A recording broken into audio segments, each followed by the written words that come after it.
Hey guys, my name is Dinesh and welcome back to my channel. Today I am going to teach you about if. आज हम लोग if के बारे में पढ़ने वाले हैं। तो जिसको भी if में प्रॉब्लम होगा वीडियो को अंत तक देखिएगा, तभी सारे डाउट्स क्लियर हो जाएंगे। अधिकतर स्टूडेंट्स इस टॉपिक में गलती कर जाते हैं, तो मैंने सोचा इस टॉपिक को आप लोग को क्लियर कर देते हैं। तो चलिए वीडियो को स्टार्ट करते हैं। Let's begin. इफ का हिंदी मीनिंग होता है यदि या अगर। यदि या अगर मतलब कि इफ़ का प्रयोग जो होता है वो आमतौर पे कंडीशनल सेंटेंस के तरह होता है, मतलब कि शर्त लगा रहेगा। एक सेंटेंस दूसरे सेंटेंस से मिलेगा, कुछ ना कुछ कंडीशन लगा रहेगा। जैसे एक एग्जांपल समझते हैं कि किसी को आप मार्केट चलाएं तो वो क्या बोलता है कि अगर आप मुझे समोसा खिलाएंगे तो मैं मार्केट जाऊंगा।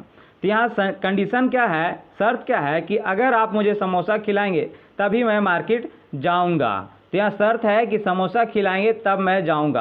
तो इस तरह का कंडीशन सेंटेंस रहता है। तो पहला हम लोग यूज देखते हैं, प्रयोग देखते हैं इफ़ का। तो पहला प्रयोग हम लोग प्रेजेंट इंडेफिनिट से प्रेजेंट इंडेफिनिट में ही चलेंगे।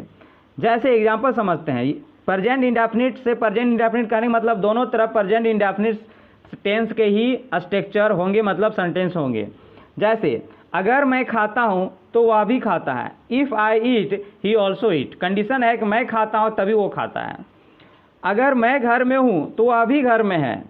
If I am at home he is also at home. Condition है कि मैं घर में हूँ तो वो भी घर में, अगर मैं घर में नहीं रहता तो वो भी घर में नहीं रहता, ऐसा कंडीशन है इसमें। If he puts on jeans she also puts on jeans. अगर वह जीन्स पहनता है तो वह भी जीन्स पहनती है।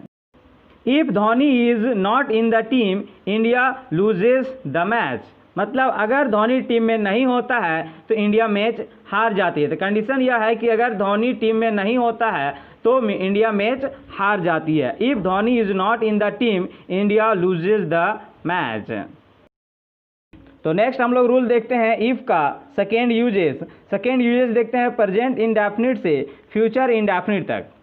कभी कभी इसमें इस तरफ जिधर इफ़ लगा रहेगा उधर ता ती ते का सेंस निकलेगा, मतलब कि ता है, ती है, ते हैं। और जिधर फ्यूचर इंडेफिनिट रहेगा उसमें गा गी गे का सेंस निकलेगा। लेकिन कभी कभी दोनों तरफ गा गी, मतलब कि प्रेजेंट इंडेफिनिट वाला सेंटेंस में तरफ भी गा गी निकलेगा और फ्यूचर इंडेफिनिट के तरफ भी गा गी निकलेगा। फिर भी जिधर इफ़ लगा रहेगा सेंटेंस में यदि रहेगा, उधर वाले स्ट्रक्चर को हमेशा प्रेजेंट इंडेफिनिट का ही रूप देते हैं, प्रेजेंट इंडेफिनिट में ही बनाते हैं। एग्जांपल समझते हैं। जैसे अगर वह पार्टी में जाएगी तो मैं नहीं जाऊंगा। तो कंडीशन क्या है, दोनों तरफ आपका गागी निकल रहा है। अगर वह पार्टी में जाएगी तो मैं नहीं जाऊंगा। तो कंडीशन है कि अगर वह जाएगी तो मैं नहीं जाऊंगा। अगर इसको मुझे ले जाना है तो उसको ले नहीं जाना पड़ेगा।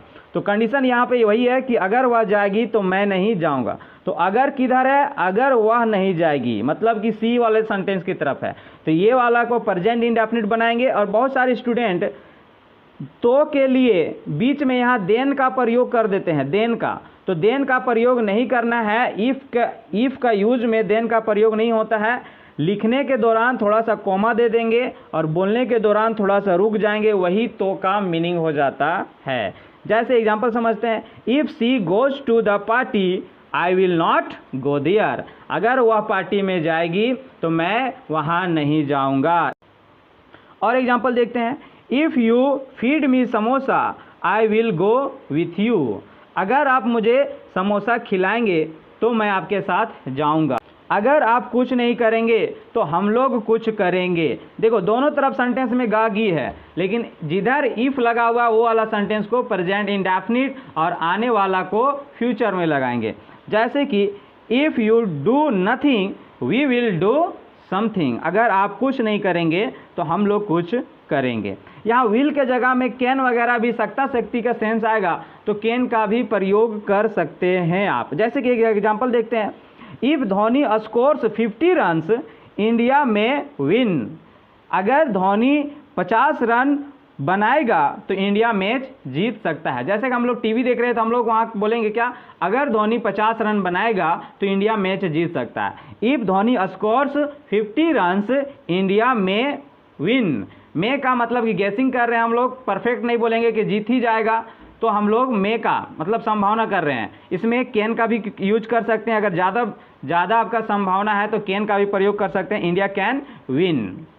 अब देखते हैं इफ़ का थर्ड यूज का हम लोग नाम दिए हैं प्रेजेंट इमेजिनरी। प्रेजेंट इमेजिनरी मतलब कि प्रेजेंट में कोई चीज़ आप इमेज करेंगे, मतलब कल्पना करेंगे, उसको हम लोग प्रेजेंट इमेजिनरी के रूप में पढ़ेंगे। और प्रेजेंट इमेजिनरी का स्ट्रक्चर होता है if plus subject plus V2 plus object, मतलब इसको पास इंडेफिनिट, ये पास इंडेफिनिट का स्ट्रक्चर है, पास इंडेफिनिट का। और आगे वाला सेंटेंस जुड़ा रहेगा सब्जेक्ट प्लस वुड या कुड या माइट या V1 से। अगर सिर्फ, और ये सेंटेंस में दोनों तरफ ता ती का सेंस निकलेगा और इमेज रहेगा, मतलब कि जो चीज़ आप नहीं है उस चीज़ का कल्पना होगा यहाँ पर ही, तो उसमें ता ती का प्रयोग होगा। और सकता शक्ति का सेंस आएगा तो कुड और माइक का प्रयोग कर सकते हैं। जैसे एग्जाम्पल से आपको बेटर समझ में आएगा, जैसे कि अगर मैं मोदी के जगह होता तो मैं स्टूडेंटों के लिए कुछ करता। देखिए इमेज कर रहे हैं, मैं मोदी नहीं हूँ, समझ में आया ना, मैं मोदी नहीं हूँ, इसीलिए मैं ये कल्पना किया कि अगर मैं मोदी के जगह होता तो मैं स्टूडेंटों के प्रति या स्टूडेंटों के लिए कुछ करता। तो ये इमेज कर रहे हैं। If I were Modi I would do something for students. ध्यान समझेंगे कि इस सेंटेंस में हम लोग क्या बोलें कि अगर मैं मोदी के जगह होता तो मैं स्टूडेंटों के लिए कुछ करता, यहाँ सिर्फ करता आया। अगर सकता शक्ति आता तो कुड का भी प्रयोग हम लोग कर सकते थे, कुड और माइट का। एक चीज़ याद रखेंगे, प्रेजेंट इमेजिनरी सेंटेंस में हमेशा वर का प्रयोग होता है, चाहे कोई भी सब्जेक्ट हो, आई ही सी कुछ भी हो, सभी के साथ वर का प्रयोग होता है, वाज का प्रयोग नहीं होता है। If you studied you would not fail, मतलब अगर आप पढ़ाई किए होते तो आप फेल नहीं होते। कोई आदमी का रिजल्ट निकला और वो देखें उसका रिजल्ट में फेल है, वो बोल रहा है सर मैं बहुत मेहनत करता था, बहुत पढ़ता था। तो आप बोल सकते हैं अगर आप मेहनत किया, पढ़ाई किए होते हैं तो आप फेल नहीं होते। If you studied you would not fail. If we scored more 5 runs we could win, मतलब अगर हम लोग और 5 रन बनाते तो हम लोग जीत सकते थे। तो इसका मतलब क्या हो रहा है कि अगर हम लोग 5 रन और बनाते, मतलब कि ये प्रेजेंट में कर रहे हैं, मतलब कि तुरंत मैच हारे उसके बाद फिर इकट्ठा वगैरह हो रहे हैं, उस समय हम लोग बोल रहे हैं कि अगर हम लोग 5 रन और बनाते तो हम लोग मैच जीत सकते थे। If we scored more 5 run we could win the match. एक और देखते हैं, if it were my mistake I would accept it, अगर यह मेरा गलती होता तो मैं ये स्वीकार कर लेता। देखो यहाँ पर इट के साथ वर लगा है। नेक्स्ट हम लोग देखते हैं इफ़ का use past imaginary. Past imaginary मतलब कि कोई घटना पास्ट में बीत चुका है और उसका इमेज हम लोग आज कर रहे हैं, तब हम लोग जाके इसको पास्ट इमेजिनरी का रूप देते हैं। अब पास्ट इमेजिनरी का स्ट्रक्चर होता है if plus subject had plus V3 plus object, और दूसरा तरफ होगा सब्जेक्ट प्लस वुड या कुड या माइट, उसके बाद हैव प्लस V3।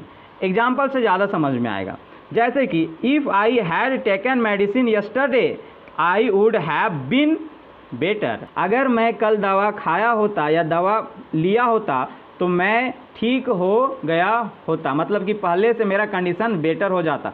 तो ये कब की बात हो रहा है कि कल की कल्पना की है कि अगर कल मैं ऐसा करता तो आज मैं ऐसा होता। If last day you had not gone for a duck we could have won the match, अगर कल आप 0 पे आउट नहीं होते तो हम लोग मैच जीत सकते थे। तो ये घटना कल का था और कल हम लोग मैच खेल के आ गए हैं और आज हम लोग इमेज कर रहे हैं, मतलब कल्पना कर रहे हैं, तो हम लोग पास्ट इमेजिनरी का प्रयोग करेंगे। और तुरंत मैच हारे और तुरंत प्रयोग कर रहे हैं, मतलब इमेज कर रहे हैं, तो उस समय प्रेजेंट इमेजिनरी का प्रयोग करते हैं।